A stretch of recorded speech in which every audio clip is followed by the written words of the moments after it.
Good evening, everyone. We're calling the town hall to order at this time. We'd like to thank our guests for coming and being a part of such a great consortium of groups. We thank you so much for your time and your energy. We just like to explain the process. Each one of the commissioners will introduce our guests, and then they will be the speaker. And after each speaking time, 7 to 10 minutes, we will have any questions that could come up. And then we will go back to each agency. So at this time, we would like to give the floor to our mayor so she can welcome you as well. Thank you, everyone. And thank you especially to all of those that are presenting tonight and here with us. And we appreciate all you are doing in our community and your care and concern and just having a lot of the same concerns that we have as well. And hopefully we can really get the word out about all the great things that everyone is doing in our community and get these resources out to those that really need them and make them available and help to be that bridge there to make that happen here from the Human Relations Commission. So thank you very much, everyone, for joining us tonight. We greatly appreciate it. All right, at this time, we will start with our commissioners and our agencies. Good afternoon. My name is Commissioner Barron. I will be introducing Madeline DeMarco from the Community Outreach and Prevention Coordinator from the Lenaway Community Mental Health Authority.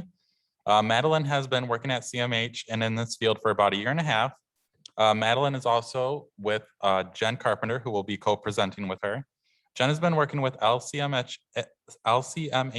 for 9 years, and Jen is the Access Program Director.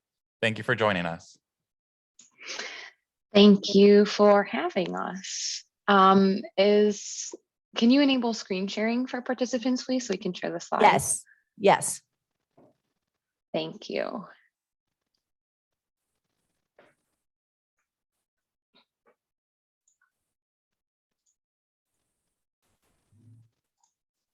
Okay, we should be good to go now. So let me just get those pulled up. Okay, we all seeing big purple sticky note on a screen. Perfect. Thank you for the thumbs up there, Clint. Good evening, everybody. Thank you for the lovely introductions, Commissioner Barron. As he mentioned, Jen and I are here to talk about Lenaway Community Mental Health Authority, or CMH, as we like to say. You'll also see it abbreviated on our slides as LCMHA. So tonight we're going to be talking about the public behavioral health system, an overview of the services that CMH provides, how CMH is uniquely involved in the community, and then like the commissioners were saying, with our remaining time, we'll do a little Q&A. Before we do that, though, you're probably wondering a little bit more about who we are. As Commissioner Barron said, my name is Madeline DeMarco. I use the pronoun she and her. I love dogs. I'm a runner. I took up baking during the pandemic and have been trying to bake my way through a whole cookbook of cookie recipes. And in my other time, I work at Community Mental Health Authority as a community outreach and prevention coordinator. And as part of that role, I also coordinate the Lenaway Substance Abuse Prevention Coalition. Jen, would you like to introduce yourself now? Sure. So my name is Jen Carpenter. I am the Access Program Director for Lenaway Community Mental Health Authority. If I'm not at work, I'm usually camping, doing something with my children, out with friends, family, just kind of spending time around town. I'm an Adrian native, so I was raised here, so I've been here forever. So it's been great to be able to kind of serve in the community where I grew up. Great, thank you, Jen. So now that you know a little bit about who we are, we're going to get into our content for today, starting with the public behavioral health system. So CMH is part of the public behavioral health system, and this system provides specialty mental health and or substance use care to folks in our community. And so our goal at CMH is that, folks in the general population don't ever need to access our services. Ideally, in a perfect world, all of our health needs are going to be met in the community, right? We're not going to be at the point of crisis or needing extra help. But sometimes, we can experience a behavioral health crisis, or the symptoms of a condition we've previously been managing get worse, and we need a little bit of extra support. And so when this happens and the other resources available to us in the community no longer are meeting our needs, that's where the public behavioral health system and CMH come in to help. So we go to organizations like CMH to receive that specialty care to help manage those symptoms and stabilize our health.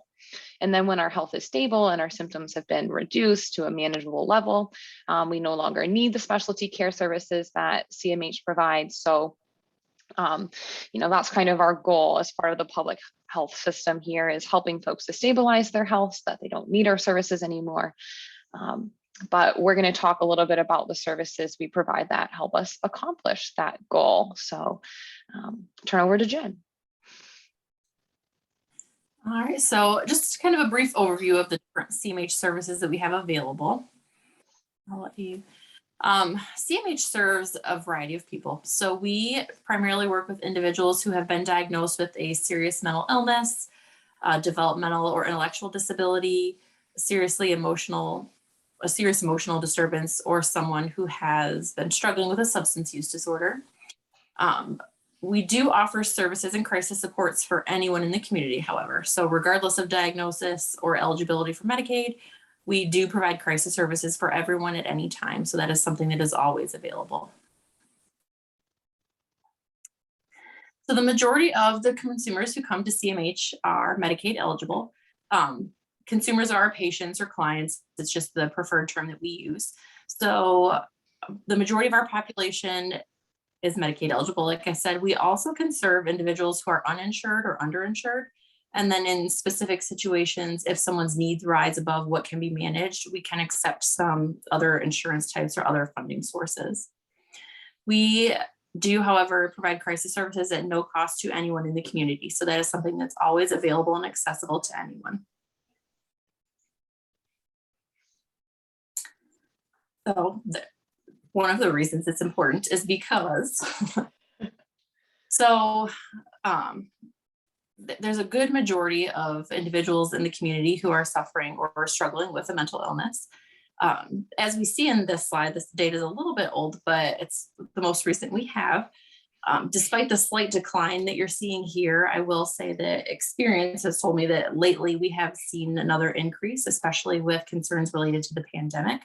So it is important that we provide services and offer supports to individuals in the community so that those needs can be met. Similar with substance use, we have also seen then a slight decline, but now we are starting to see those numbers climb back up again with pandemic related issues, some isolation, job struggles, just an array of problems has been difficult for some people. So everybody has mental health. I think that it's important to really focus on that it's not a specific population or a problem that impacts only one group of people. This is something that goes across the board. So in some data collected for Lenaway County, they show that 34% of adults among Lenaway County either have themselves or have a family member diagnosed with anxiety or an emotional problem, and 4% of our adult population in Lenaway County has actually considered attempting suicide.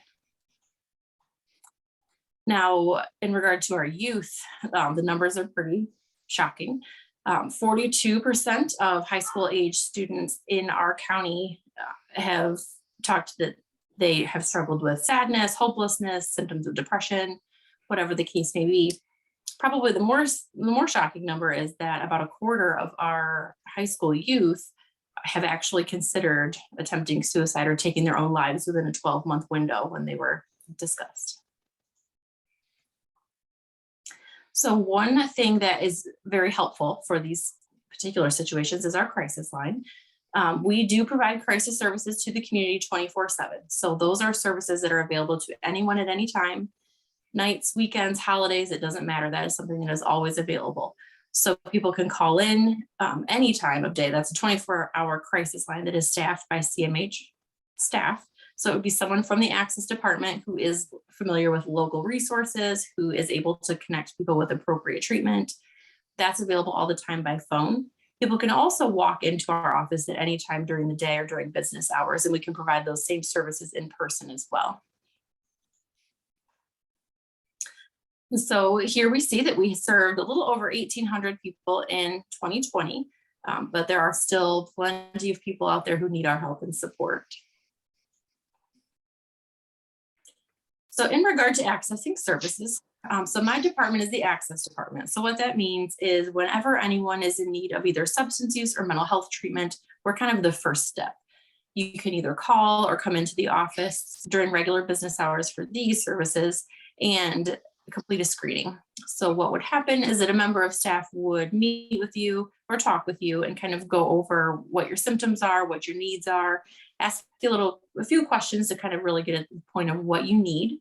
And then it goes one of two ways. We can either assist you with finding some supports in the community, or if we think needs might be a little more severe, need a little more intensive services, we can schedule you for an intake with CMH. The Access Department also does the intakes. So sometimes we are available to do walk-in intakes. Other times we have to schedule, and then it's always a consumer preference. So it's up to the person what they would like to do.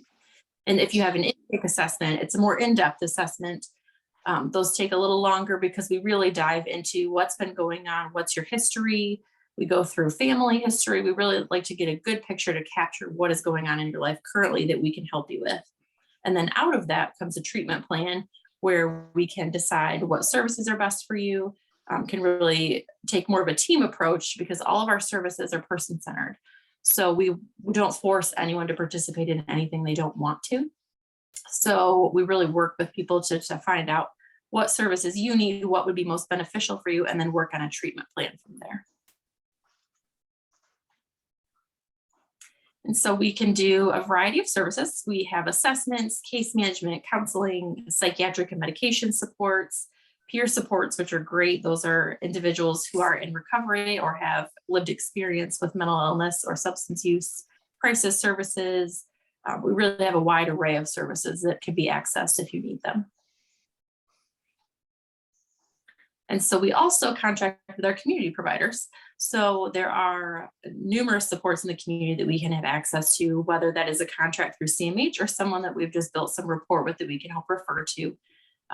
Really, the goal is to get your needs met and get you stabilized into a point where you don't need us anymore. We like to tell people we're trying to work ourselves out of a job. We don't want you to need our help anymore. So anything we can do to get someone linked appropriately is what we're going to do. Great, thank you, Jen. She was just touching on some of the things we collaborate with in the community to offer services to our consumers, but we do a lot more than that in the community as well. So in addition to the clinical work that we do in the community at CMH, we also collaborate a lot in the community to kind of strengthen the everyday resources that keep us healthy and well. So here are just a few of the many projects we work with other community groups on to make Lenaway County a healthy place to be. For example, we put on an annual 5K to help raise money to erase, get it as our erase stigma around mental health and substance use. And we also do things that aren't directly related to behavioral health, like working to improve transportation and preparing for emergencies in our county. So I'm going to talk about just a few more examples of our community work around behavioral health before we wrap up. So one thing that we do that is near and dear to my heart because I help to coordinate it is the Lenaway Substance Abuse Prevention Coalition. This is a group that works in the community to reduce substance use and abuse. And we do it through things like we bring a mobile recovery clinic to the county. That's exactly what it sounds like. It's a mobile doctor's office that in addition to kind of regular emergency services can provide treatment to folks with a substance use disorder. We also help to facilitate and host recovery support groups. We do a lot of prevention campaigns and things like that on social media and on the radio and in billboards around the community. And we host other community events like Drug Take Back Days and Day of Hope. Related to this is Pathways Recovery Engagement Center. Pathways is a recovery-based program that provides a warm and welcoming environment where adults with substance use and other needs can obtain the support they need during times when most of our other resources are unavailable. So on times like the weekends and in the evenings, essentially those kind of 9 to 5 business hours. Pathways is also staffed by certified peer recovery coaches, which means they're folks that have lived experience with substance use. So they really know what our consumers are going through and can relate on that more personal level. They also help to host some of our smart recovery meetings in the community. And then finally, CMH is also the backbone support organization for the Lenaway Collective Impact Corps. This is a group of community organizations that essentially work to make sure that we're all working together to meet the needs of our community. Our focus is increasing resiliency and trauma-informed practices in Lenaway County. So again, things to help make sure that as Jen said, we're putting ourselves out of a job, right? That folks don't need to access our services, hopefully. So that's all of our prepared material for you all today. So thank you for being such a great audience. Before we open it up to questions and the next presenters here, just a reminder that, again, all of our services are accessible to folks in crisis. So please call us day or night if you are in crisis. We're here to help because your health matters to us. So thank you. Yes, we'd like to say thank you to you both. We appreciate it. Are there any questions from anyone on Zoom? Public comments? I guess one question I have is what, is there something that maybe other community members, maybe the police, especially, maybe it's fire, EMT, anybody that's assisting somebody that's maybe having a mental health issue, or whether it be, especially if it's substance abuse, where they have those resources they can give them. And so I don't know, maybe this is something that already exists. That's why I'm asking, because I don't know, but so that they have something they can give them, like whether it just be a little business card or whatever it might be, and say, these are the available resources, and like try to help make that connection. Because I think that sometimes some of the feedback I've heard is that connection doesn't happen. Whether it be, I know like we no longer have, Herrick Hospital where they used to have inpatient psychiatric help, but that like they've tried to take them to the hospital because they don't know what else to do and they want to help. And I've heard that feedback from both our fire and our police. And, they're like, oh, we're not taking them in. They don't meet this criteria or whatever. You just need, or they keep them for like 24 hours and they release them, and they're back in the same situation. And they're very concerned about what they're seeing. And so I don't know if there's a lag in that communication. So I guess that's my question. Like, is there a way to make these steps happen so that they can get that help? Maybe it's that they just don't want the help. I don't know, but I'm just asking to see if that's out there.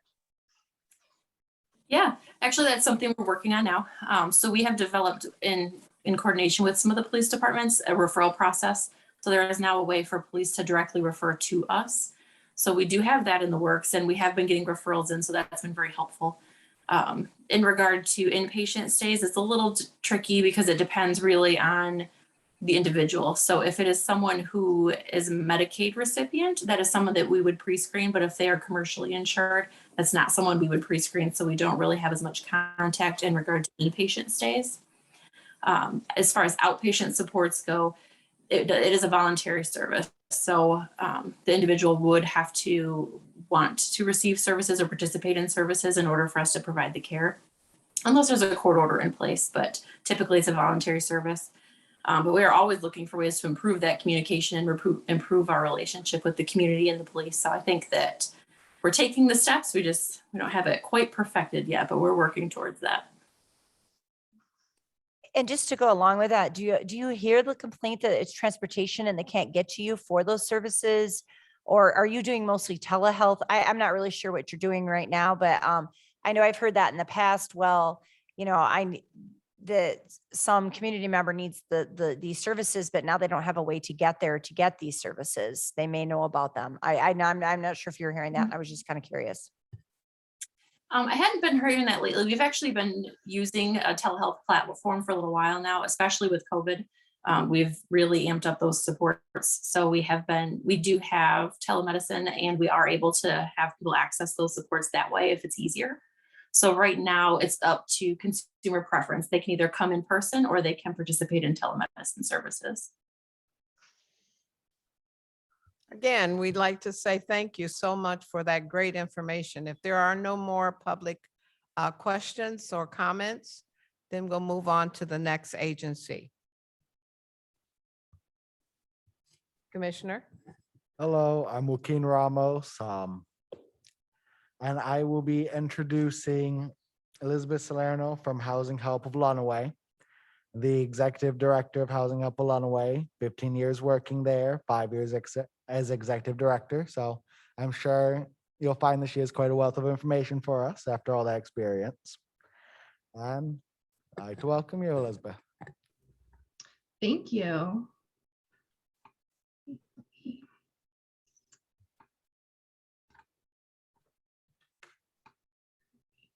Let me see if I can get this to work for me here. All right.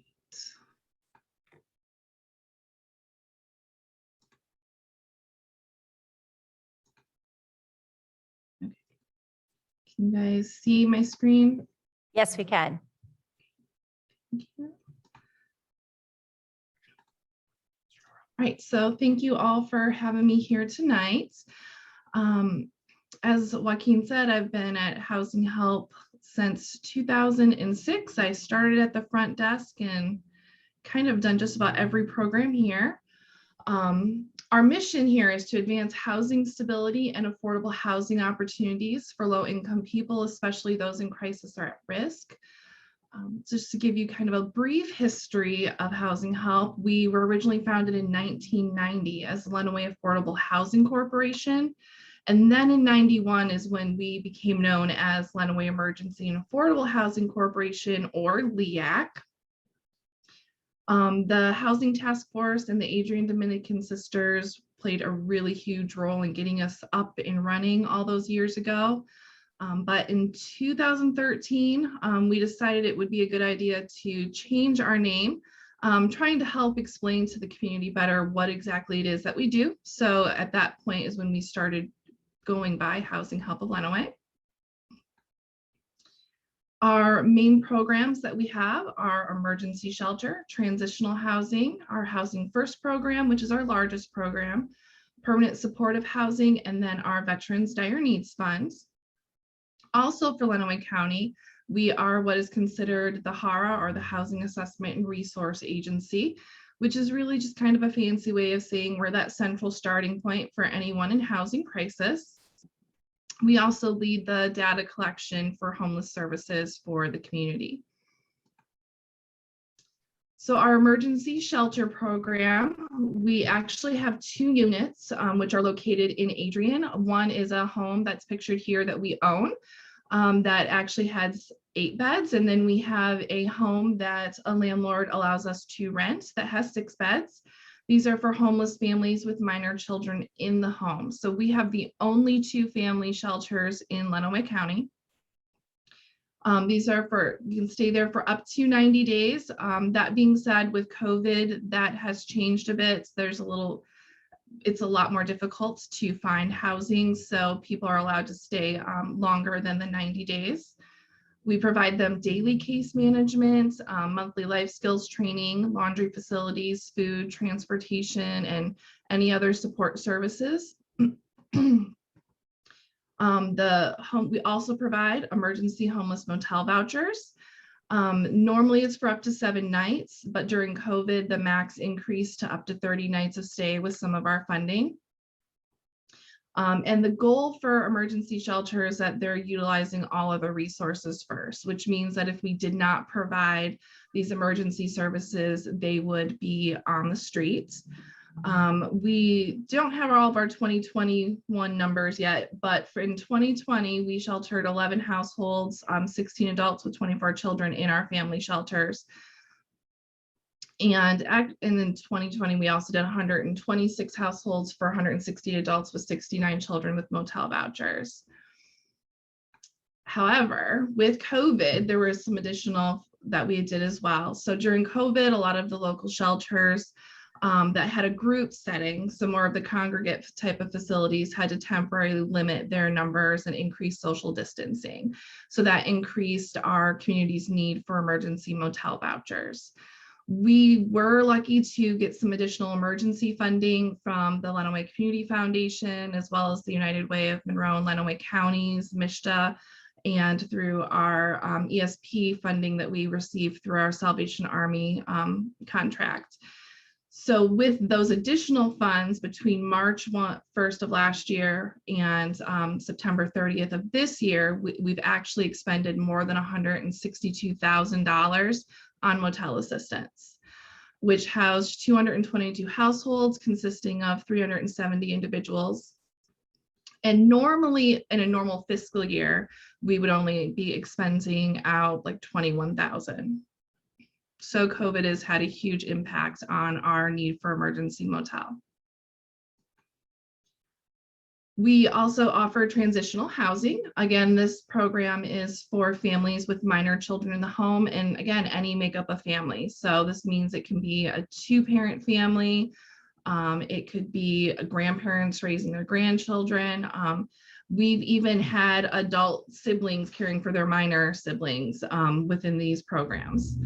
It can be for up to 2 years. The rent there is based on their income. And they have to have the abilities to have utilities in their name.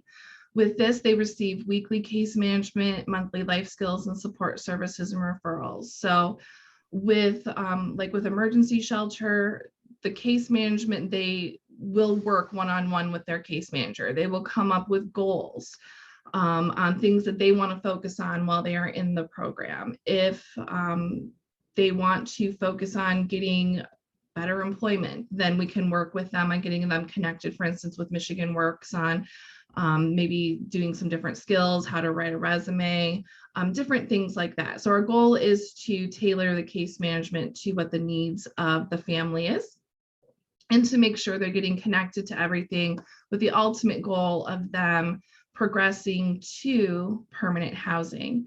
And we have over the years been able to partner with Habitat and gotten our families connected with them. So we've actually had a few of our families from transitional housing be able to transition into a home through Habitat for Humanity. In 2020, Housing Help provided over 8,600 total shelter nights within our emergency shelter and our transitional housing programs.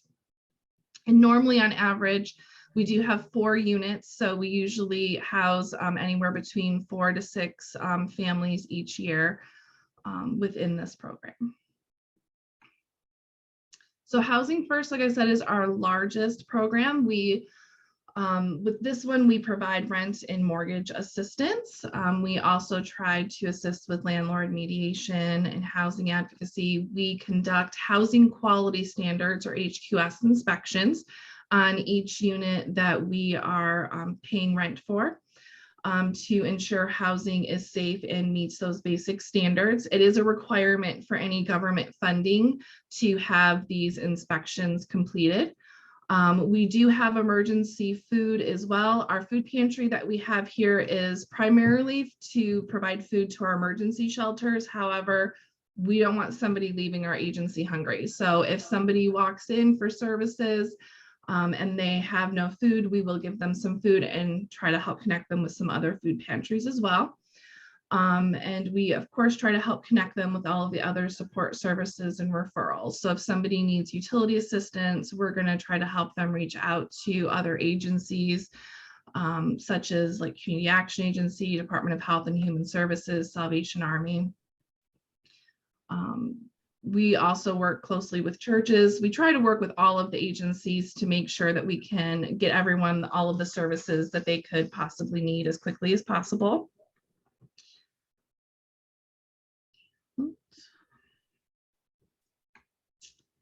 So some of the big things that we've heard about in the last couple of years with COVID going on is there've been some new funds that have come to our community, which as the HARA, the state of Michigan with MISHDA, they grant those funds directly to Housing Help to manage for the community. So the first program that came about was the Eviction Diversion Program, or EDP. And then we have the COVID Emergency Rental Assistance Program, or SARA, which is going on right now. So EDP actually began at the end of July of 2020.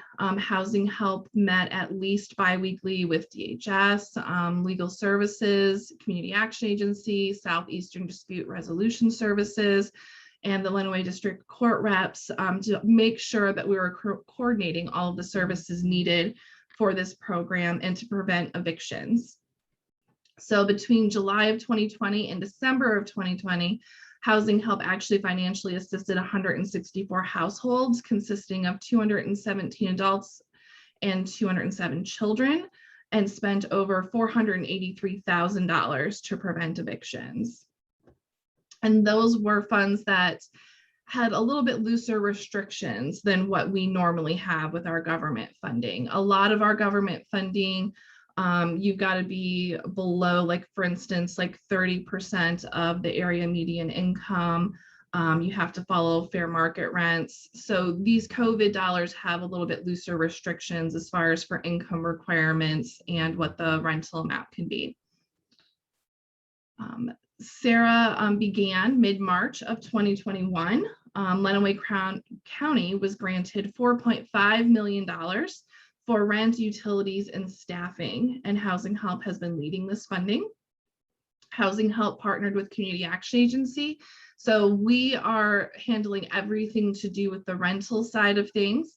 And Community Action Agency, once we have all the pieces that we need, we're sending everything that they need in order to process and coordinate with the utility companies on exactly what bills are owed. And then Housing Help is issuing all payments for the rent and the utilities at our office. We have at this point over $1.2 million has been spent on rent and nearly $349,000 on utilities, but that's just through the end of September. Typically at this point, we're spending over $500,000 each month in utilities and rent assistance through this program. We have assisted more than 296 households consisting of 346 adults and 339 children. And with the SARA program, MISHDA's actually created a portal so people can actually apply online for that, and everything is done directly through that portal. You can come into Housing Help. You don't have to do it online if you're unable to, but it has made it a lot easier for people that maybe they can't get out and about, for them just to be able to do all this from their computer.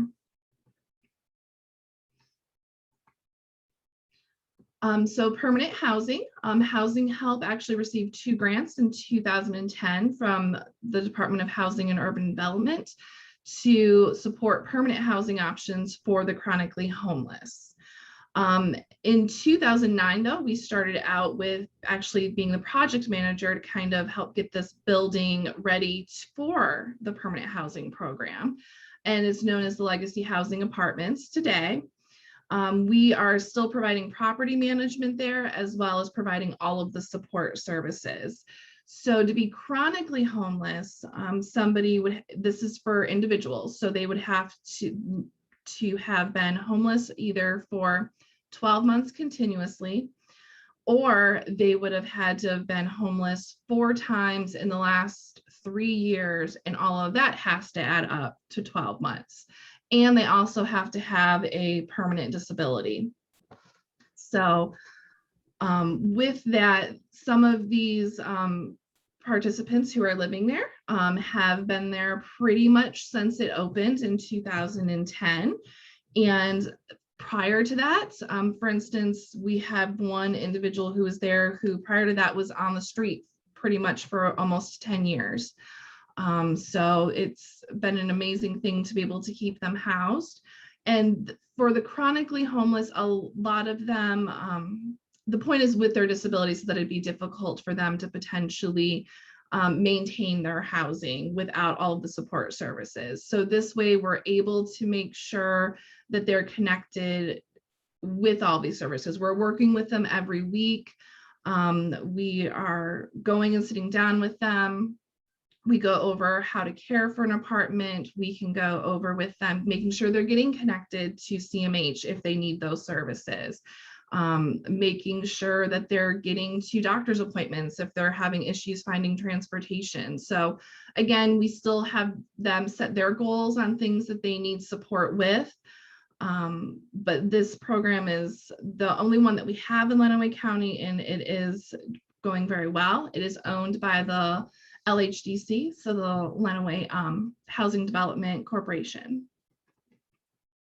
And we have 7 units in that building. And actually, we have had some transition out, and we are currently looking to fill some vacancies. So if you know of somebody who is homeless that you think might be a great fit, so definitely send them our way. Veterans. So we have our Veterans Dire Need Fund, which originally started out with just a couple of $100s of a donation. We had a citizen within the community who wanted to do something for veterans, and he started out by each year giving us just a couple $100s. Since then, though, it has grown. Most people hear about it the most with WLEN. They hold their Think of That fundraiser each year, and each year they are gracious enough to donate all of those funds to our program. So this year they've raised over $35,000 to support our Lenaway County veterans. We partner with other community programs. So for instance, the Veterans Affairs Office, we partner with community action agencies, supportive services for veterans and their families program. The goal of our Dire Needs program is to fill those gaps in services. So if somebody is not able to get assistance, for instance, getting their dentures, maybe they need new dentures. If they don't have any other avenue of getting those, we could possibly help them purchase those. So our Veterans Dire Need is not just for housing. It can be for anything. We've helped get foundations repaired on homes. We've helped get an amputee a transfer seat. So ultimately, if a veteran has a need, they should come see us and we can see what we can do to assist them. In 2021, we actually had 41 veterans come through our agency and receive some type of services. And 9 of those were assisted with nearly $17,000 for such things as utility shutoffs, rent or mortgage payments, and motel vouchers. And that was just with our Veterans Dire Need, but some veterans with some of our other funding, such as the EDP, SARA, and other motel funding and things, we were actually able to provide $34,000 worth through all those other funds to some of these other veterans as well. Some additional support services that we have. We do have the Lenaway County Pet Project here to assist families and their pets to stay together through the transition into permanent housing. So we do have a little bit of funds that have been raised over the years. For example, sometimes we might have somebody who is homeless and trying to move into an apartment, but maybe they can't move in because they're with their cat because it's not vaccinated. So we recognize that for people, pets are their family as well. So the point of this project is to try, if we can, to figure out ways to help people to cover those costs. Or so the project has helped in those cases. We've helped with vaccinations. If there was a pet deposit fee for them to move in and they couldn't pay that, we've done that before as well. And then we also have bed bug detection kits at Housing Help. Not a fun thing to think about, but if you're not sure if you have bed bugs, they're called buggy beds. and you can stop by and we can give you these detection devices to let you know if you do have them, and then try to connect you with services in order to see about how to remediate the issue. Right. So, does anybody have any questions? How long is your waiting list for the family units, whether it be the emergency or the transitional? So it depends on whether or not they are full, and we don't necessarily maintain like a wait list. If we can't get you in, then we try to connect you with some other housing right now. Our emergency shelters, we have one that I believe is empty, but we've got a family scheduled to move in. And then for our transitional housing, we do have 2 units that we have case managers working with families right now to see about getting them moved in. So it just depends. If somebody moves into our transitional housing, as long as they choose to stay there, they're following the program, they could actually be there for up to 2 years. So it could be potentially up to a 2-year wait with that. For emergency shelter, prior to COVID, people were usually leaving our shelters within 60 days, obviously at the max 90. So it just depends. There's a potential 60 to 90-day wait for our emergency shelters. Are there any more on the horizon? Like, is the need that great? Like, is there something, could like CARES Act money or anything like that be put towards that to purchase or find more emergency or transitional housing? I always have concerns that there's more and more families that are becoming homeless. And I know that they're much harder when they're a family unit to be placed somewhere. I know that is a difficult endeavor. And I'm just curious if there's anything on the horizon or any way that money can be moved in that direction. Just because I see that happening more and more, that the possibility of more families becoming homeless. Right. So the funding that's out there right now does not allow for like capital investments such as purchasing. So it does Okay. not allow for that.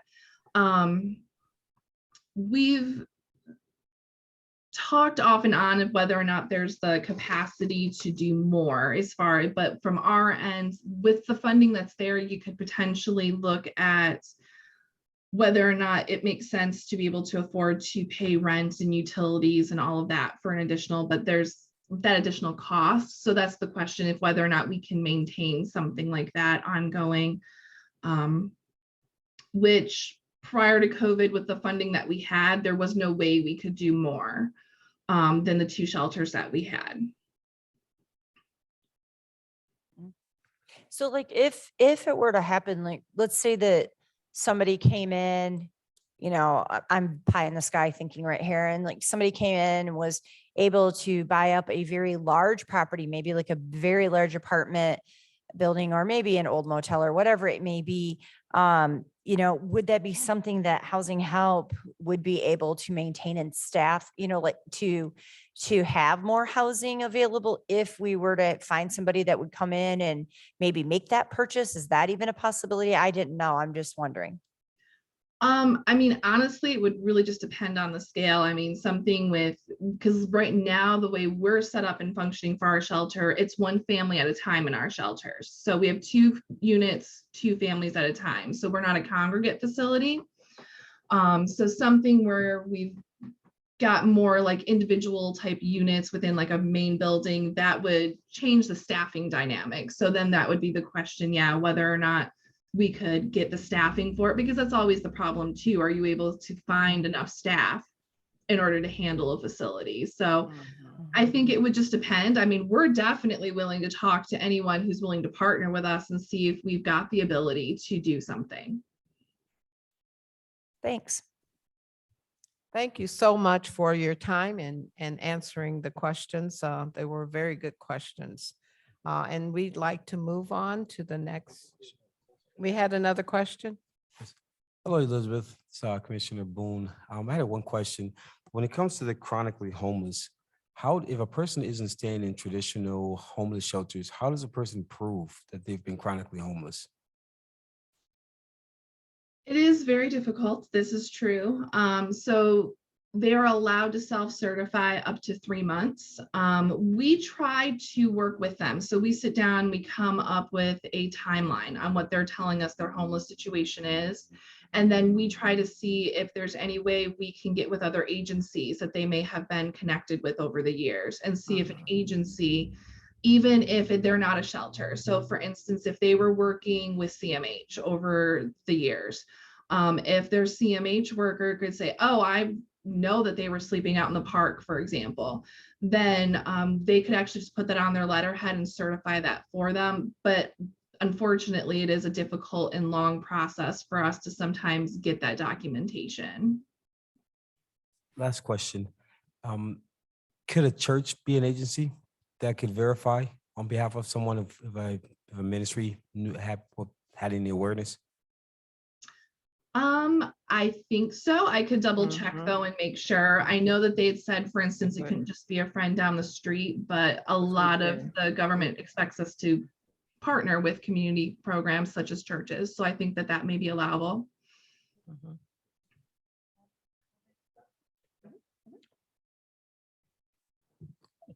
Will you state your name, please? Yes, For my the name is record. Lynn Punnett. Elizabeth and I both serve on the Lenaway Housing Development Corporation Board, and that nonprofit serves folks who need affordable housing. And the organization owns 3 apartment complexes in town right now. And to your question, Mayor Heath, about let's just say a large building were to become available, whether that's a motel or whatever it might be. Elizabeth, a thought I had was that the LHDC would, I know, entertain being the owner and might contract with someone like KMG, who is our property manager for the 3 buildings that we currently own. So even if Housing Help out of the gate didn't have the staffing, there are options for ways to make that happen and be professionally managed by that. That's what these folks do. And I'm certain the LHDC would be interested in that. Thank you. Would you make sure that she gets that information back from you? And so that we can move forward. And also, would you send it to the mayor and email it to her, and she can send it to all of us, okay?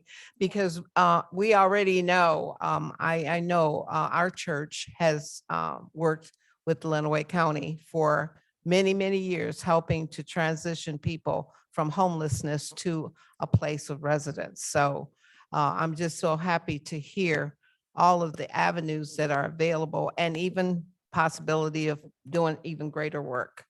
So, and we have been a referring individuals, the church has been.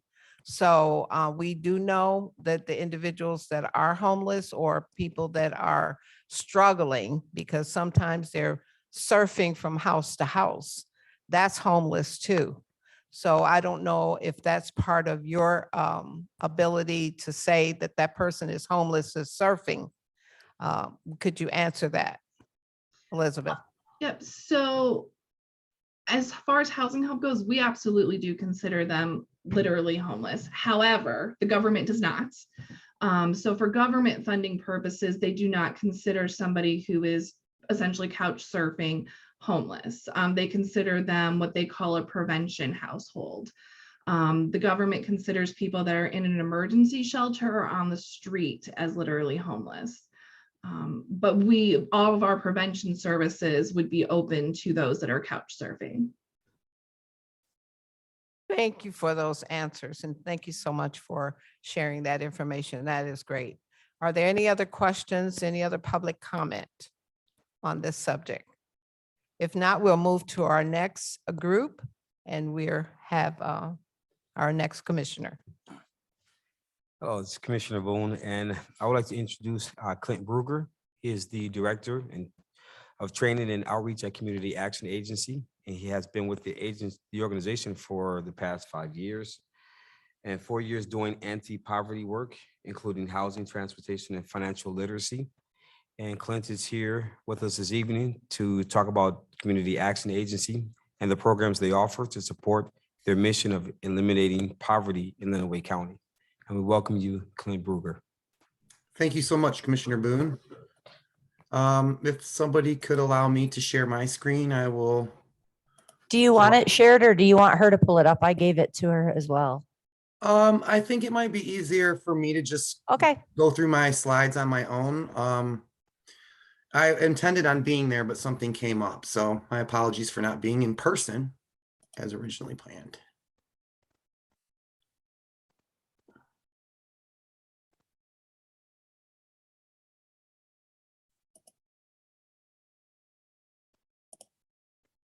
You all see that?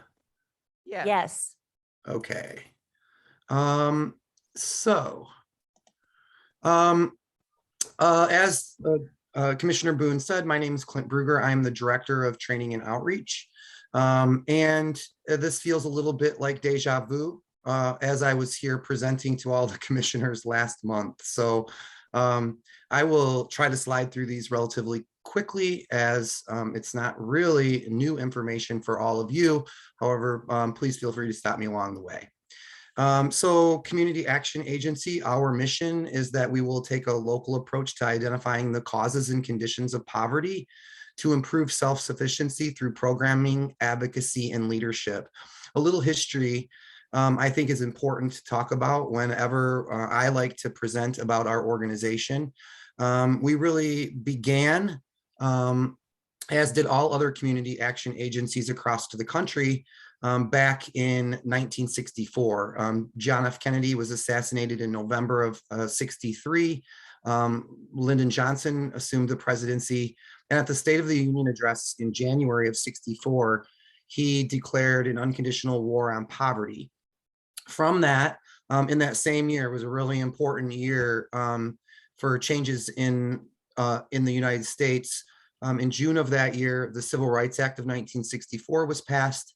And then later that year, to sort of supplement the Civil Rights Act, there was bipartisan support, and they passed the Economic Opportunity Act of 1964. And with that became the birth of the community action movement, to really support bringing equity to lots of systems that weren't originally designed for that. One of the main things that were really important to the founders of the community action movement was that we really take a local approach to identifying how to combat poverty near us. Obviously, we're not going to attack poverty in Lenaway County like somebody would in Wayne County, right? It presents itself much differently. And so that's why it's important at Community Action Agency in our mission that we're taking a local approach. As we cover 3 counties, Jackson, Lenaway, and Hillsdale, we can't fight poverty the same way in those 3 communities, as they're all very much different as well. In order to do this, we are looking to improve self-sufficiency. And so that goes back to that analogy of the giving somebody a fish. That's not really what we want to do. Not saying that if you're hungry, we can't. I'm going to go ahead and admit somebody. Oh, they just went away. Anyway,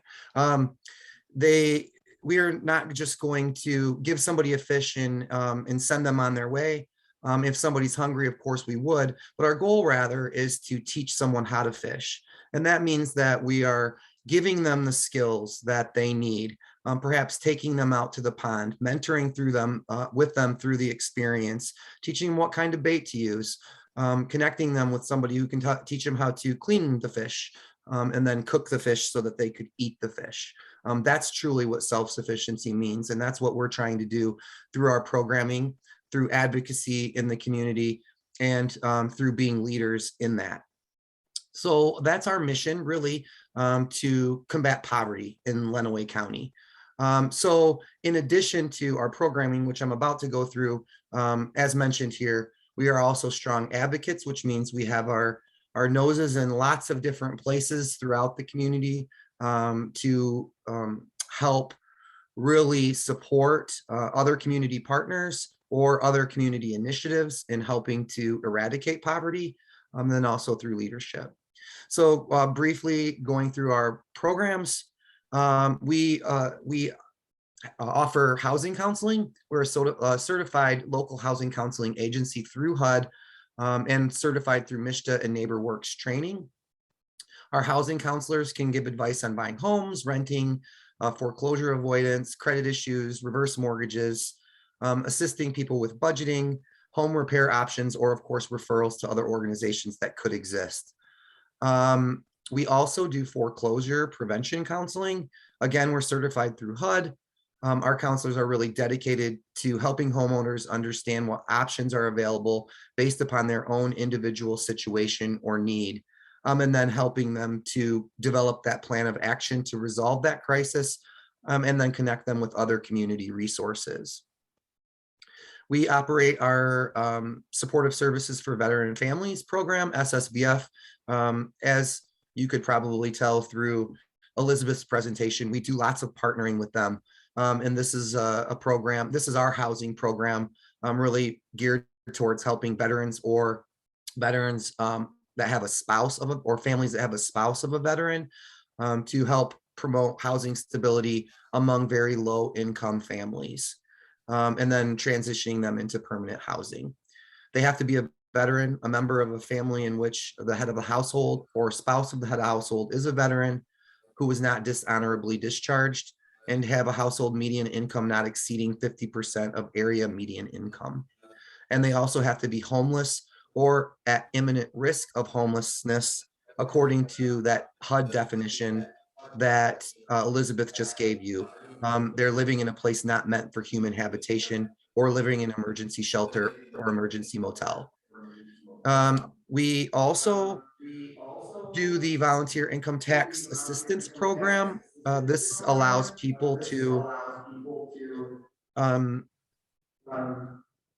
sorry, I'm hearing an echo and it just kind of threw me off. We help people complete their taxes each year. Currently, we are looking for volunteers. So if you know of anybody, you don't have to have experience doing taxes or be an accountant or anything like that. Mostly, we're just looking for people who are willing to be trained and come and help others complete their taxes. So refer them to me if you have one. We also operate a lead hazard control program. We were awarded a grant through MDHHS to expand residential lead hazard abatement services to eligible households.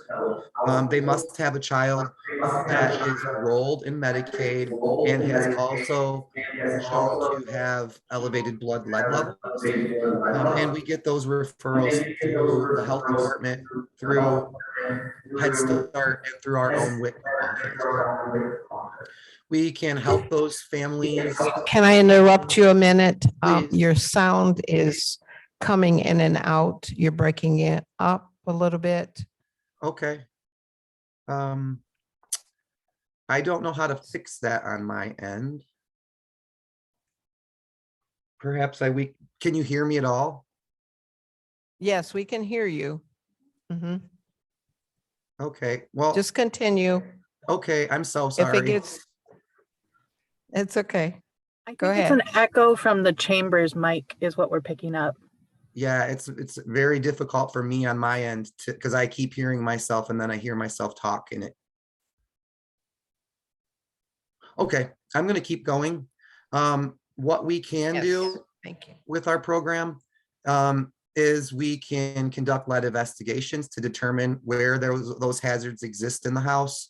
If it's found, then we're able to remove or control the hazard through various home repairs. It is important for people to know that homes built before 1978, that families could be at risk because they didn't have those procedures and policies in place to eliminate lead products from being put into the home during construction. We also operate a weatherization program that provides free home energy conservation services to low-income to homeowners and renters in all three of our communities. Those include insulation, or air leakage reduction, caulking, repairing windows. What it is not is a home repair program. So the house has to be in decent condition in order for the weatherization to take place. So if there's a big hole in the roof, we can't come and put a new roof on the place. We're not going to come in and replace all of the windows. Rather, we would be able to do some caulking or weather stripping and those types of things to alleviate those problems. We do emergency services at Community Action Agency as well, providing assistance for relocation, homeownership, limited heat and utilities. Financial or funding for this is dependent primarily upon local contributions to our Unmet Needs Fund, in partnership with 100 Women of Lenaway and other several faith-based organizations. We have improved capacity to do that. I do want to bring to all of your attention that in December, in fact, on December 7th, we're going to be doing an unmet needs drive at our location. We'll have a live remote through WLEN there, really trying to help raise some unrestricted funding. And that's what's so great about the Unmet Needs Fund, is that it doesn't come with all the other restrictions that you hear in so many other programs. So if somebody needed to, or was wanting to start a new job and needed some work boots, the unmet needs money could provide that.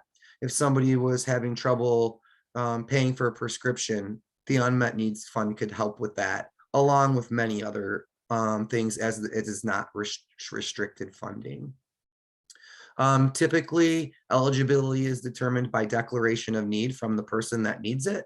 Oftentimes we send them to DHHS to make sure that if they can get assistance through them first, that we exhaust all of that before we tap into our unmet needs funding. I guess Elizabeth has already talked about the SARA program. We do the utility portion of that. So I'll skip through all of those slides. We also provide Okay, financial. your screen is. Can I'm you hear sorry. me? Yes. Your screen is not moving, so I think it's frozen. Boy, I'm having all sorts of trouble. It's not- okay, we can it's- hear you speak though, so if It's you not want. Okay. It's not frozen. It's just we're not seeing your slides move. So Yeah, Oh, But can how bizarre. can you once again just say the unmet needs fund drive, December 7th? Is that the date you said again? December 7th, yes, at our office from 1 to 3 p.m.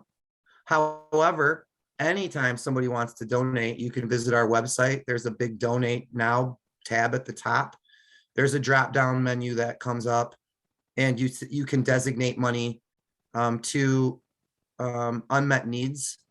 And you can also do that county specific. So if you want your dollars to come to Lenaway County, you can specify that in the donation tab on our website. Thank you. Yeah. So I'm not sure what's up with my slides, and I apologize. I'm just going to keep going though. We have recently changed our financial literacy programs, kind of giving them a facelift to try to make them more appealing to folks. For example, we have a course that has been going on through October and November called Shopping Tips for the Holidays. We'll have another class at the beginning of the new year called New Year, New Me, really focused upon budgeting and prioritizing to make sure that you can start out the new year in a good way, along with our Rent for Success class. Our Rent for Success class here in Lenaway County comes with a $50 stipend that is sponsored through the Lenaway Financial Stability Coalition for people who have successfully completed the course.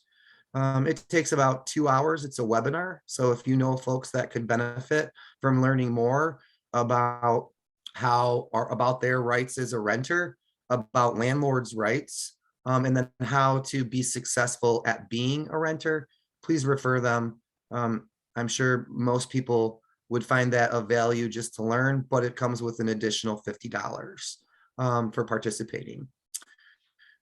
We also do a Getting Ahead series that is based upon a book called Getting Ahead in a Just Getting By World. It's a 12-week series, can really be life-changing, as the goal is to really have people investigate poverty issues, assessing their own personal and other resources, and then discovering how to help solve community problems. For those that successfully complete the 12-week course, they receive a $300 stipend that they can then use to help get themselves ahead. We operate a migrant outreach service partnering with the University of Michigan. We take a mobile health clinic out to the migrant farms. This last year, I know we were able to assist over 136 migrant workers. And it's something that we're really proud of doing here in Lenaway County for a population that is disenfranchised, often underserved. And then finally, the program that I think we're probably most known for is our Women, Infants, and Children program, otherwise known as WIC, where we can provide nutritional support, including education, groceries, and also formula for newborns. I think that's what most people think of when they think of Community Action Agency. And I'm hoping that you can see through this presentation that we are definitely much more than that. And with that, I will stop my share and take any questions. All right, we are open for public questions and comments. Any other questions from the Yeah. commissioners? I have a question. Hello, Clint. Just one question, and I apologize if you already addressed this, but with the weatherization program, is that program specific for homeowners or can renters participate in that program? Renters can participate, but it has to have landlord support. So the landlord has to be willing for the home to be weatherized, if that makes sense. But they can start the process.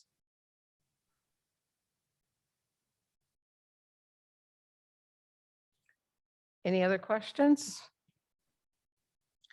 I super apologize like for to my say technical thank you. difficulties. That's fine. We thank you so much for participating and giving us such great information.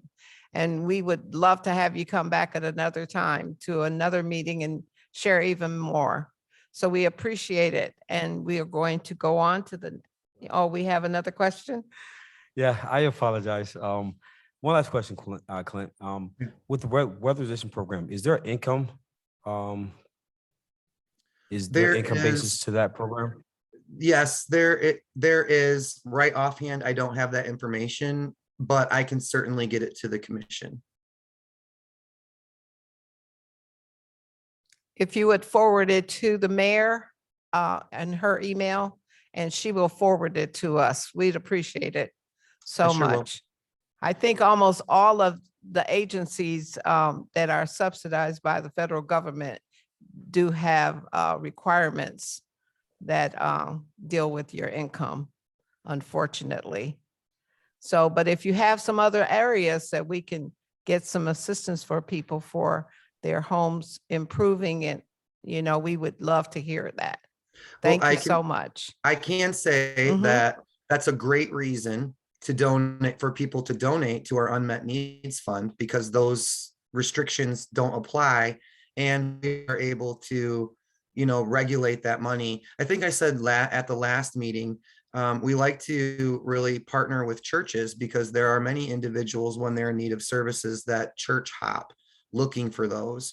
And so if you know of churches that might want to have some policy in place for how people access that, we can kind of manage that money in a way so that the church doesn't have to, and then we would be able to kind of stop that. I went to this church, that church, and the other church, and they all gave me money for the same thing, if that makes sense.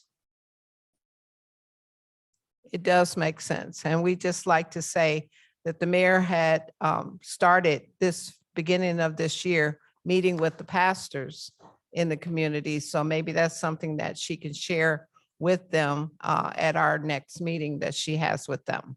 So thank you so much again for your assistance and your help. And we will move on to the next agency, which will be.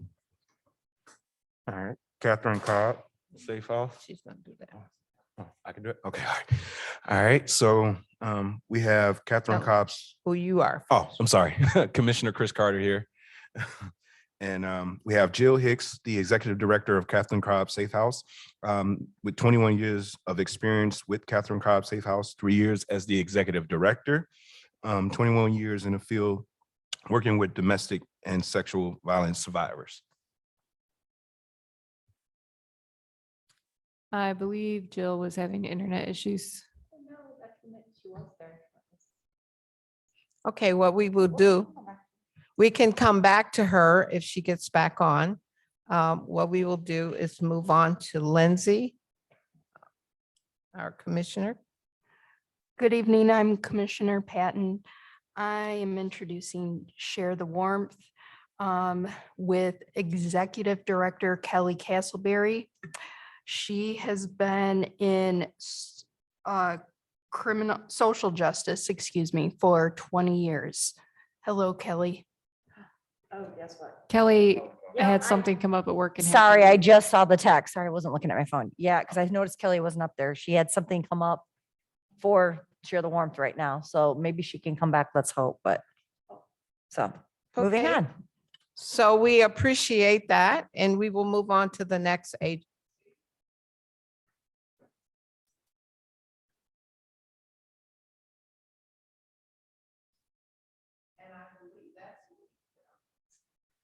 All right, I'd like to welcome, I am Andrea Bernard, Commissioner, and I am the Chair of the Human Relations Commission. I've been working diligently. All of us have been working diligently to make sure that our community knows what's going on and help them to get where they need to be. Agencies, okay. My person that is going to be working and giving information is Legal Aid Society, and it's Patrick Clement. He is a managing attorney for the Monroe of Legal Services, South Central Michigan, defending tenants for over 20 years. He serves Lenaway County, Monroe, and also Jackson. We'd like to welcome him tonight, and you can say more about yourself. Thank you for being with us tonight. Thank you, Commissioner. And yeah, once again, my name is Patrick Clement. I'm the managing attorney at Legal Services of South Central Michigan. Legal Services of South Central Michigan provides free civil legal assistance to low-income individuals and families. We have a focus on preventing homelessness, assisting survivors of domestic violence, and assisting families with access to needs-based programs, primarily, food and health programs. We are also assisting individuals with expungements at this time as well. We serve 13 counties. Legal Services of South Central Michigan serves 13 counties across southern Michigan. We have offices, as you mentioned, Commissioner, we have an office in Monroe. We also have an office in Ypsilanti, Jackson, Lansing, and Battle Creek. Our work out of the Monroe office as it relates to housing is prioritized, with the majority of our work aimed at preventing imminent loss of shelter through defending tenants in eviction cases, eviction lawsuits. Our housing work also includes representing families facing homelessness through loss of a Section 8 voucher, or the housing choice voucher as it's also called. We also represent families who might lose their homes in multifamily, like site-based Section 8 properties as well. We also assist individuals and families facing mortgage foreclosure, land contract forfeitures, tax foreclosures as well. And I think tonight what I want to highlight to you all and to the public is the SARA program. And I know Elizabeth and Clint mentioned this briefly. And this really is a major collaboration from the federal government on down through to our local government and including our office. As you mentioned, I've been in this organization and defending tenants through evictions for over 20 years now. And the level of rental assistance, like I may have mentioned, is truly unprecedented. I can remember pre-pandemic, many tenants coming to us facing evictions for non-payment of rent. And they would try to get rental assistance maybe through DHS. And the response I'd often hear is, I don't have any income, therefore I'm not eligible for any rental assistance. Or I would often hear that the amount of rent that's due is too much. Like I owe rent that's above and beyond what DHS can provide assistance for. And the SARA program that Elizabeth mentioned has, it's been extraordinary in helping these families through the pandemic and avoiding a true homeless situation. And I mentioned that this has been a collaboration from the federal government through, us working at the local level. And that includes, the Michigan Supreme Court, the Lenaway County District Court, and then also with the federal funding that's coming down for rental assistance, MISHDA at the state level, and then Housing Help, who's distributing the rental assistance to families facing eviction. And I think at this point in time, that's where I'm going to end the presentation, because I really wanted to focus on the SARA program at this point in time. And I'll take any questions. Thank you so much. Are there any public comments or questions? Commissioners, do you have any questions for?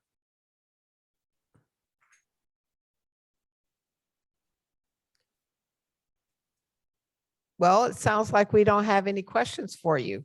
Perfect. But we would love to have you send us information through the mayor, through her email, and she can forward more information to us if you would like to. We'd love to hear more, because we know there's a lot of people that are foreclosed on and more to come in this pandemic. Can you tell us the numbers of how many people that you've dealt with in the past year? Oh my goodness. It's been a lot. I think our office has, so we have we track the number of people who come in and seeing us for, a particular legal case. I believe we're around, I think it's 600 cases that we've opened since July of 2020. That is for Lenaway and Monroe County, because that's what our office serves, is Monroe and Lenaway County. It's been quite a few. And I guess I'll also add that currently with the eviction court process, what's happening in Lenaway County is that evictions are being heard by the judges every Wednesday morning and every Wednesday afternoon. Our office has been there since the beginning in July of 2020, and we've been there every week since. And the amount of work coming from my office and my staff, and I know Elizabeth's staff has been putting in enormous amount of work too, but the amount of work is staggering. Well, we thank you for your services in our county and our country. We appreciate it so much for what you do, and we will keep in touch. Thank you so much. Thank you. Our next Commissioner Hartman.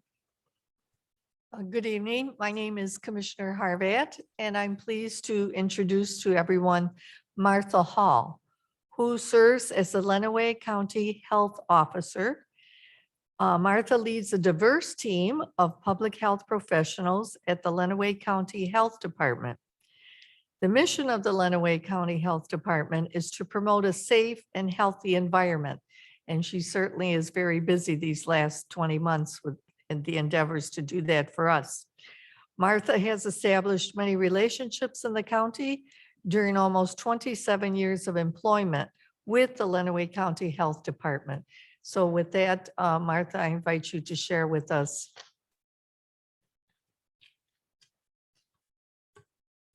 There we go. It's always helpful when you unmute. So thank you for having me. And I'm going to share my screen and go through just a few slides here with you. Okay. If someone can allow me to share my screen, that would be great. You've been allowed. You should be able to. Okay.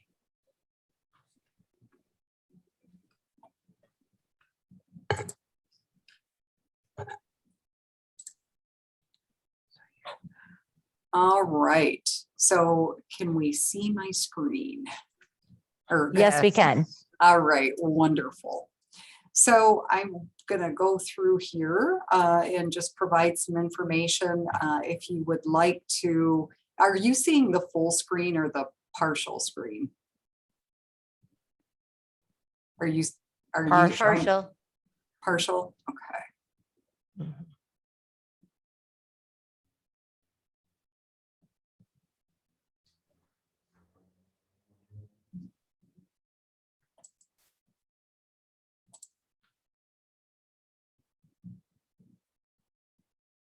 Well, I'm not going to mess with it further. We're just going to go with this if that. We can see it. It's fine. Okay. We can see it. Okay, good deal. Thank you. You know, I guess any more, a little bit of a technology issue is really kind of it's almost expected at times. So as we zoom our way through this world. But thank you for having me. As was already stated, the mission at the health department is to promote a safe and healthy environment. And I just wanted to be able to go through and just share some information. You know, I think in the last 20 months, we've certainly, you know, it's been all things COVID. And in the background, we've still had other programs that are still, you know, taking place. And so just nice to be able to have an opportunity to share some of those other programs also. We offer our programs through a combination of in-person clinics, through field visits. We also offer education through our website, social media, email, phone, in-person interaction. And, you know, we really like to think of the health department as a resource for all of the citizens of Lenaway County. There are many programs within in the different divisions here at the health department. And if anybody is interested in looking at information for any of these programs that I touch on here in the next few minutes, you can certainly go to our website at lenaway.mi.us and just click on the health department, and you'll be able to get in there and take a look around. Or if you want to call 264-5226, we can certainly answer questions and try and connect you to people that can give you more information on a particular program.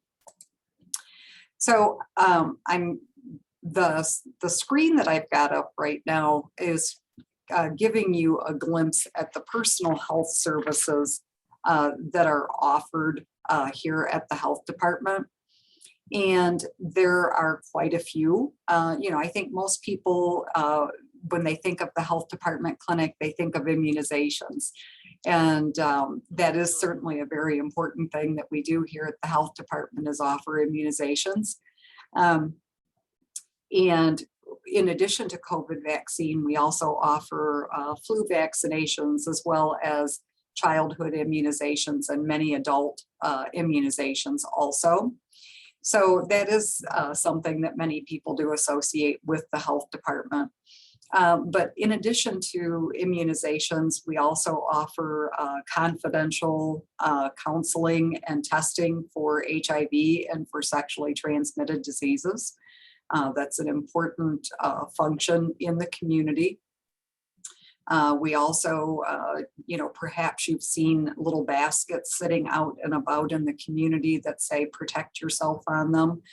We do offer free condoms at various locations throughout the county to make it more widely available for individuals. Communicable disease follow-up is something that, we do far more than just COVID. Prior to COVID, we would, we're typically following up on things. Maybe it's a case of measles someplace, something that you don't hear a lot about because of vaccination, or chickenpox, or maybe it's a norovirus outbreak that took place at maybe at a long-term care facility, or some other type of setting. So communicable disease follow-up is something that is always happening. And it just has really gotten accelerated here over the last almost 2 years. We offer TB testing at the health department. We also, on occasion, interact with individuals who perhaps need treatment associated with TB and monitoring. Another program that individuals are often not aware of is that at the health department, is say a dog or a dog bites somebody. That needs to be reported to the health department. And then we would do some investigation with that and follow up to determine, is there a need for someone to receive the rabies prophylaxis? Is there not a need for that? Sometimes arranging to have animals tested for rabies. Children's Special Health Care Services is another program that's not widely known for the families who have children with chronic health needs and that are aware of that program. They're very grateful for those services that can assist them with medical bills and just nursing case management in general. So that's a big service here in to the community. Childhood lead poisoning prevention. We have nurses that work with families where a child has an elevated blood lead level, and they can work with the family and provide education.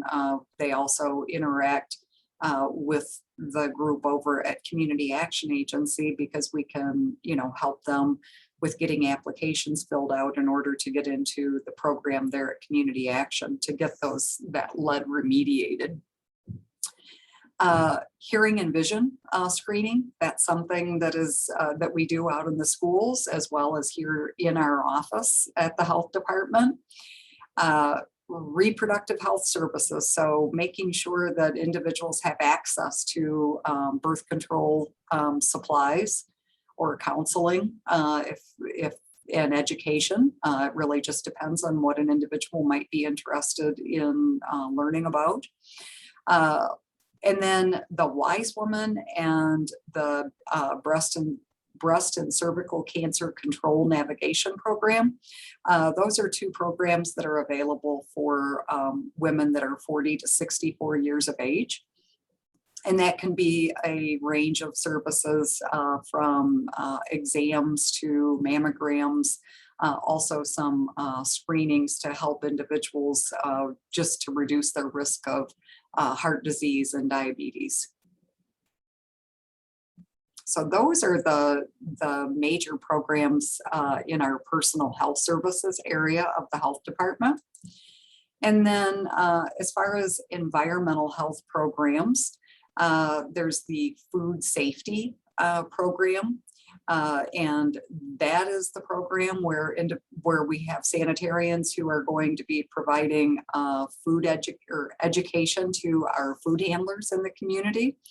Also, if there's a new restaurant that comes into town, the sanitarians are going to be the ones that, have that contact with a restaurant owner and work with them to get the plans approved so that they can bring that new facility to the community. They also inspect restaurants in the community and follow up on foodborne complaints. That would be another thing that would fall under the food safety program. In addition to food safety, water supply. So individuals that have a well on their property rather than getting water through city services, the sanitarians are the ones that go out and do the inspection, verify those locations to put in a new well and make sure that they're not being installed someplace where it would be, potentially near a contamination source. In addition to private wells, the sanitarians also work on monitoring water supplies that are for public consumption. So they're not a large city supply, but they're going to serve, maybe they serve a restaurant or some type of a business in the community where it's a public water supply, or it's serving the public, I should say.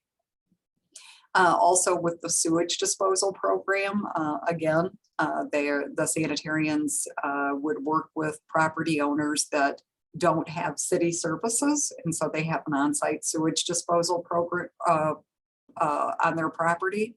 So they would work with those property owners to get, a system installed on their property. They also do investigations of complaints.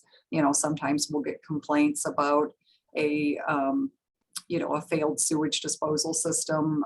Maybe it's discharging to the ground or to a ditch or something, and they will investigate those types of complaints. And then some of the other programs in environmental health, body art. It used to be that in Lenaway County, there were, I believe, 3, maybe 4 body art facilities. And I don't know the number, but I can tell you that it is significantly more than 3 or 4. So that is something that's really grown in the last few years. Sanitarians also do inspections for campgrounds and for public swimming pools. Also, the environmental health portion of an inspection for a child or an adult care facility. Those are different types of inspections that they would do out in the community. And then just a educational resource for radon. We always have radon test kits available here at the health department. And we also offer tobacco education and do tobacco compliance checks in the community. And that's really just about trying to, make sure that we're keeping tobacco and electronic vaping products out of the hands of individuals until they have until they're old enough to be able to make those decisions. And then emergency preparedness. So the emergency preparedness program is that part of the health department where we work to have plans in place and to conduct trainings with our local partners so that when situations arise and we need to be able to get medications out to a large group of people, or maybe we need to vaccinate a community, that we have those plans in place and have those relationships established ahead of time to be able to make that process go a little smoother. And then also communication, that is a big part of the emergency preparedness realm, making sure that we're communicating information out to the community and getting our community the information that they need, especially that's been especially important in the last, almost 20 months with the COVID pandemic. And then just a little bit on COVID, with COVID, we are definitely seeing the impact on our community.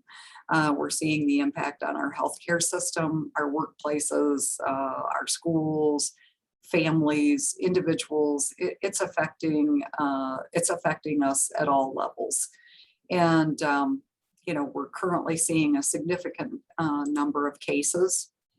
And there's things that we can all choose to do to lessen the burden and care for ourselves and others. And I would just really encourage everyone to get your flu shot, get your COVID vaccination if you have not done those yet. Also, if you're eligible for a booster, go ahead and get your booster so that you have the best protection possible as we're heading into this next surge. If you are sick, please stay home. Get tested if you have symptoms or if you've been exposed to someone with COVID. Wear a mask indoors or in crowded spaces, and wash your hands frequently. And as we're getting ready for the holidays, consider getting tested before you go to a gathering with family and friends. We do have quite a few opportunities here in the community, and we are working to increase that capacity further to be able to get testing here, free testing here in the community. So just consider that as an option. We really want to be able to, we want people to be able to get together, and we also want to be able to do that safely. I would also just encourage everybody, try and eat nutritious foods, moderation on the treats. That's hard this time of year. I know for me, I'm, as soon as it starts getting this time of year, I'm thinking about frosted sugar cookies, and, I'll eat way too many of them before we get to the end of the year. And, daily physical activity, it's a really good thing for all of us. 30 minutes a day is very beneficial for all of us as adults. Making sure that we're getting enough sleep. Sometimes that's easier said than done, and I realize that, but just trying to make a conscious effort to make sure that we're getting enough sleep and that we're well rested, and just in general, be kind to ourselves, be kind to others. This is already a time when I think many are really feeling the stress associated with this ongoing pandemic. And now we have the holidays coming, and that's another stress for many individuals. So if we can all just be kind to each other, take care of ourselves, I would just encourage everyone to do that. And that's all I have. Thank you so much for giving us that update on the COVID and all of the different areas of your agency. We really appreciate knowing. And some I forgot you did. And that was the wells, getting the wells and making sure that the water is safe. Since they've had so many problems in other cities, we thank you for your service and your help. We'll open it up for questions. Public comment. Questions for the commissioners. I have a question. Arthur, this is Commissioner Boone. Two questions. One is the program that deals with STDs and HIV testing. Does an individual have to have medical coverage in order to utilize those services? And second, for the wells and pools sanitation inspections, is there a cost to the recipients for that service? So for the first part of your first question, no, there is not, insurance is not required. Now there are some of our programs, so depending on the situation, there might be a cost or a situation where insurance could be used. depending on what an individual has available to them. But for the sexually transmitted disease testing, there is not a requirement for insurance. And then as far as the wells and, swimming pool inspections, those types of things, there are fees that are associated with getting a permit to drill a new well. And then also with a swimming pool inspection. So, and that is for a public swimming pool. We don't do those, for a residential swimming pool. That would just be something that is open to the public. Would that also be with the food consumption inspections that you do? It would Yes. be service to the public? Yes, so if food is being provided to the public, so with a restaurant, there's a license that's associated with being a restaurant or a food service establishment to be able to provide food to the public. And then there's also situations where maybe they're not going to do it on a regular basis, and so they want to do a temporary food license. And that's something that we can do also. And for both of those, there are fees associated with that. That's good to know. Any other questions from our commissioners to the health department? I did have a question for you, and that's around the vaccinations. People that have been vaccinated and also have the booster, would you recommend them traveling during the holidays around people that are non-vaccinated individuals? Because we really don't know who is and is not unless they tell us, which you can't trust that sometimes either. But I really wanted to know because of, the people that have already been vaccinated, should they also be tested for the virus? I would encourage anyone to get tested if they have any kind of symptoms or have been exposed to someone that is COVID positive. If you know you have an exposure or if you have some symptoms, even if you're vaccinated, I would encourage testing. We know that the vaccine greatly reduces the chances of someone contracting COVID. It also greatly reduces the chances that someone is going to end up hospitalized or dying from COVID, but it's not 100%. There is certainly the potential that someone can contract the virus. We do see breakthrough infections. Another part of that question with regards to people that have already been vaccinated and actually get COVID and don't live, they pass. I know we have a few in this community that they said they had it, but do you have any record of that happening within your department knowing it?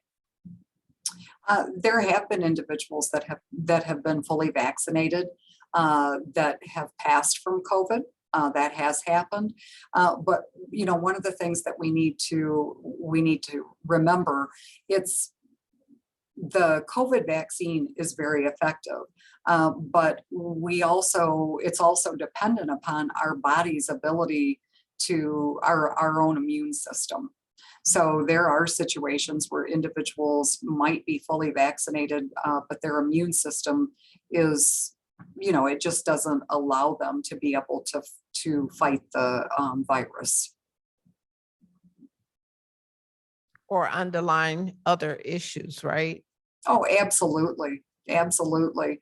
And it's really important to remember that when we're talking about underlying health conditions, underlying health conditions can be, anything from, somebody that has maybe a lung issue or someone that has diabetes, they're overweight.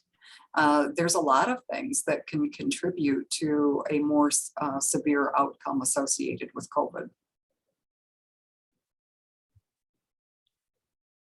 Well, hearing no other questions, we'd like to thank you so much for your time and good information that you've given to us. And we're going to move on to the next area. Mayor. Well, unfortunately, we don't see Jill Hicks from Catherine Cobb or Kelly Castleberry from Share the Warmth on the screen, as I know they both were attending to issues. So I am the last one here. And so I'm going to be introducing the Continuum of Care. It is a group that I was invited to join and have been actively participating in as well. Listening, learning, and getting to know everyone on here. I'm going to introduce, there are 3 of them on here tonight that have positions within the Continuum of Care. Elizabeth Salerno has been the chair for 2 years, vice chair for 3, and has been participating in the Continuum of Care meetings for 13 years. Clint Bruger, who you also already heard from, has been the vice chair for 2 years, participating in Continuum of Care meetings for 4 years. And Madeline DeMarco is the Continuum of Care secretary for the last 1.5 years. And, we know that you've all spoken already on, your individual, entities, but just to discuss what Continuum of Care is doing by bringing all these groups together, like what is the mission of Continuum of Care and what direction is it taking our community? That'd be great. Thank you. Great, thank you. I figure we'll start out, we'll go through and kind of share what a continuum of care is and lead into exactly what it is that we are doing. So let me see if I can share my screen.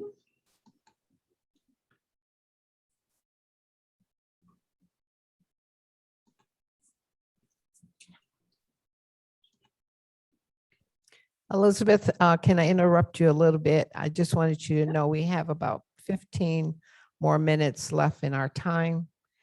If you want to be able to answer a few questions, give us like maybe 2 or 3 minutes. Yep, I'll try to go through it as quickly as possible. Okay, thank you. Thank you so much.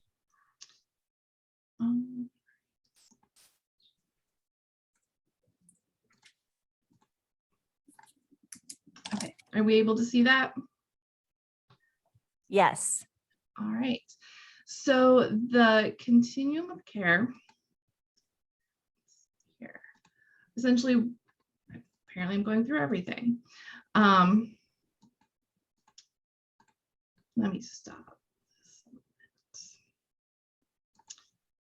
Oh goodness, I guess I'm going all the way back to the beginning here. Let's try this again. So the continuum of care, essentially, what is the continuum of care? Continuum of care is a group of organized to carry out the responsibilities required under HARTH, the Homeless Emergency Assistance and Rapid Transition to Housing Act. And that is composed of representatives of organizations including nonprofit homeless providers, victim service providers, faith-based organizations, governments, businesses, advocates, public housing agencies, school districts, social service providers, mental health agencies, hospitals, universities, affordable housing developers, law enforcement, organizations that serve homeless and formerly homeless veterans, and homeless and formerly homeless persons to the extent that these groups are represented within the geographic area and available to participate. So that is what the Department of Housing and Urban Development has said we are. But what does that really ultimately mean?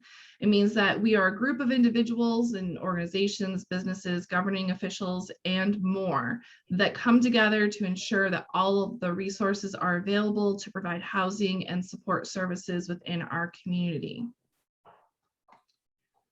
So what exactly does the COC do? So HUD expects us to develop a plan to coordinate the implementation of housing service system within our geographic area that meets the needs of homeless individuals, including unaccompanied youth and families. And at a minimum, we have to include certain things. So such as outreach and intake assessment, which helps us to identify services and housing needs, as well as to be providing links to intake and assessment services. We have to provide emergency shelter to provide immediate and safe alternatives to sleeping on the streets, especially for homeless families with children. We have to provide transitional housing with support services to allow for development of skills to promote self-sufficiency once permanently housed. And they want us to provide permanent supportive housing to provide households with an affordable place to live, along with support services if needed. So all of the stuff that we have already gone over tonight with all the other agencies. We are also expected to ensure that we are participating with all of the HUD annual accounts and reports. One such thing that the community may have heard about is the point in time count, which we conduct each year in January. That means that at that one point in time, we take a day that we go through and we count the homeless within our community. In Lenaway County, we actually count anyone that's in housing crisis. So even if they don't fall in HUD's definition of homeless, we attempt to get a count of them. So even if they're facing eviction, maybe they're couch surfing, we try to get counts of all of that on that day. We ensure participation of use of the Homeless Management Information System, or HMIS, the equivalent system for all homeless programs that receive government funding. So essentially it's an online system that we are required to have all homeless information in if you are receiving government funding. Conduct ongoing analysis of homeless services and needs to determine gaps within these services and work toward a plan to fill these gaps. Operate a coordinated entry system to ensure access to all services within the community and help facilitate a system of care that provides services as fast and efficiently as possible. And to lead the selection and evaluation process for all funding received directly from the federal government or the state. What is a coordinated entry system? So the coordinated entry system essentially is a tool that's designed to ensure that homeless persons and persons at risk of homelessness are matched as quickly as possible with the intervention that will efficiently and effectively end their homelessness. The coordinated entry system for a community must meet the requirements of the HARTH Act, under which at a minimum, the COC has to adopt written standards that include policies and procedures for providing an initial housing assessment to determine the best housing and service intervention for individuals and families, a specific policy to guide the operation of the centralized or coordinated assessment system on how its system will address the needs of individuals and families who are fleeing or attempting to flee domestic violence, dating violence, sexual assault, or stalking, but who are seeking shelter or services from non-victim service providers. Policies and procedures for evaluating individuals and families eligible for assistance, and policies and procedures for determining and prioritizing which eligible individuals and families will receive permanent supportive housing and rapid rehousing assistance. So essentially, what does that mean? All of us have to have within our communities a set process to ensure that we are connecting all persons in crisis with all of the services, and that we're following the same process. So we've got a set process saying this is where you can access services, and they're all being told the same thing, so that way there's not any confusion about the flow to receive services as soon as possible. What does Lenaway's coordinated entry system look like? So we officially adopted it in December of 2017 and kicked it off in January of 2018. The basic workflow is you connect to the coordinated entry or initial request for assistance that a household can apply for services in person at the Housing Assessment Resource Agency, or HARA, which is at the Housing Help Office here in Adrian. Obviously with COVID, things have adjusted where you don't obviously just have to be in person. We're taking applications via email, fax, trying to do as much as we can over the phone as well.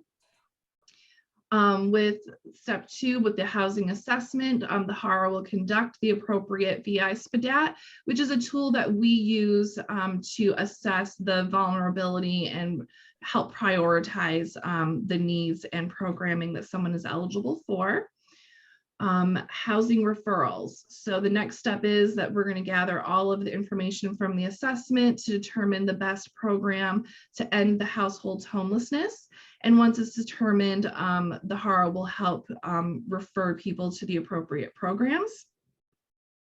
And that's where, when we talked about before in the previous presentations, how we're all calling each other and connecting to make sure that everyone's getting connected to the services as soon as possible.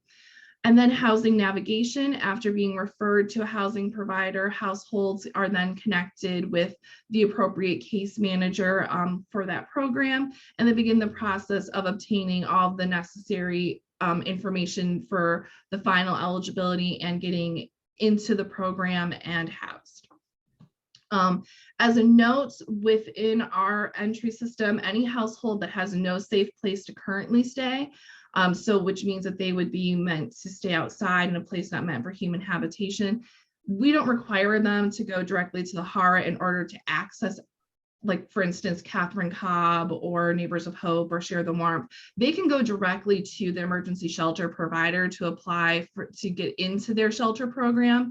Some of the larger communities require everything to filter through their main initial call center, but we're so small and it's just easier to allow people to go directly to Share the Warmth to gain access to emergency shelter if it's needed.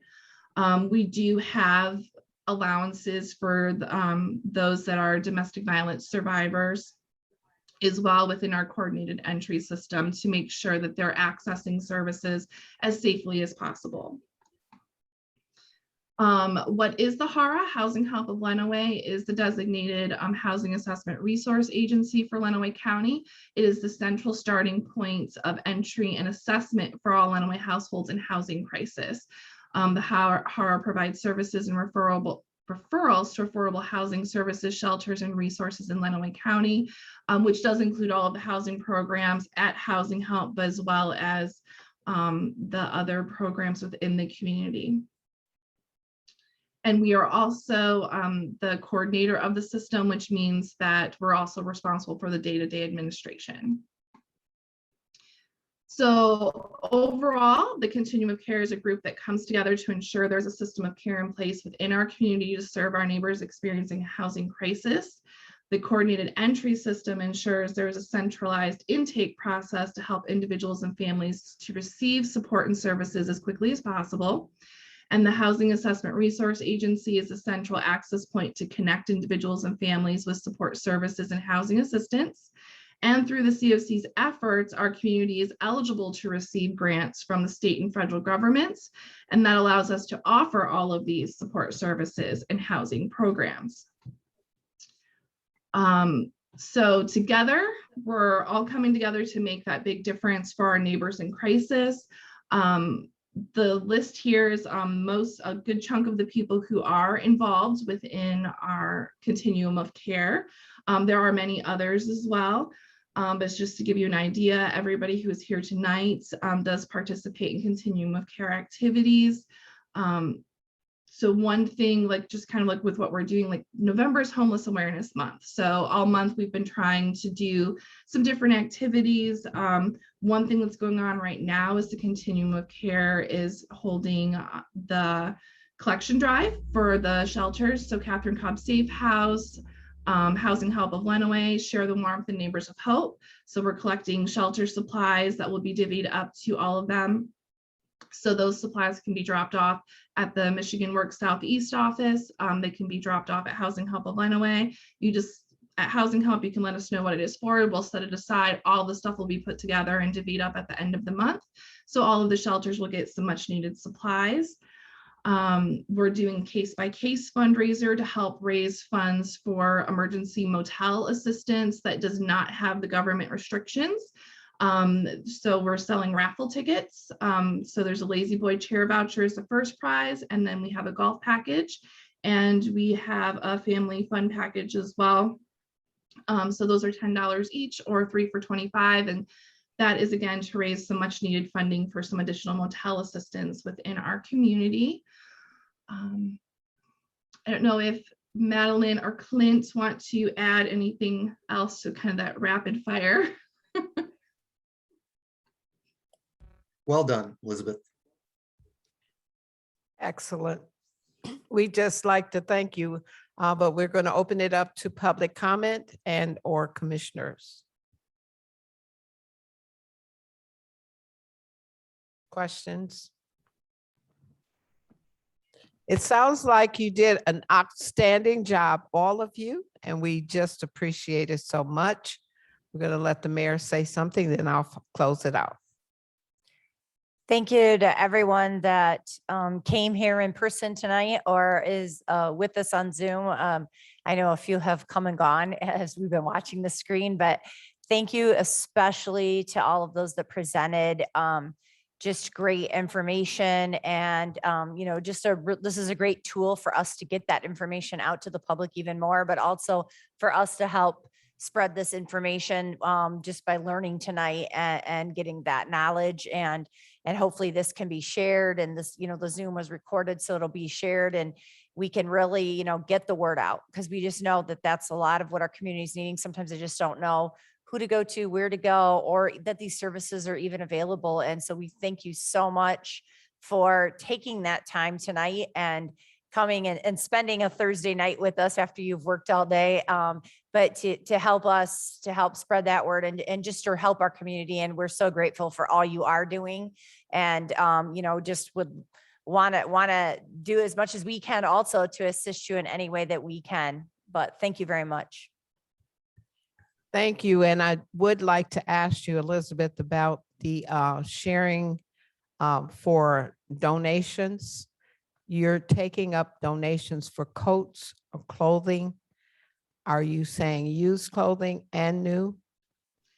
So we are collecting our shelter supplies throughout the month of November. So what we're looking at is like personal hygiene products, paper products like toilet paper, paper towel, cleaning products, twin sheets.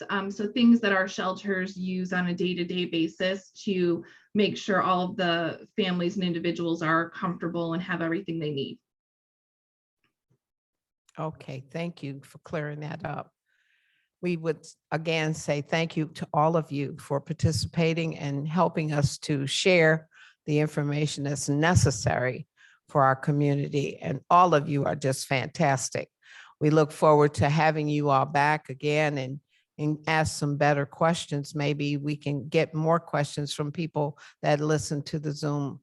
So thank you again. And we'd like to close out the meeting right now. It is 8 o'clock, and we'd like to thank all of you and say good night.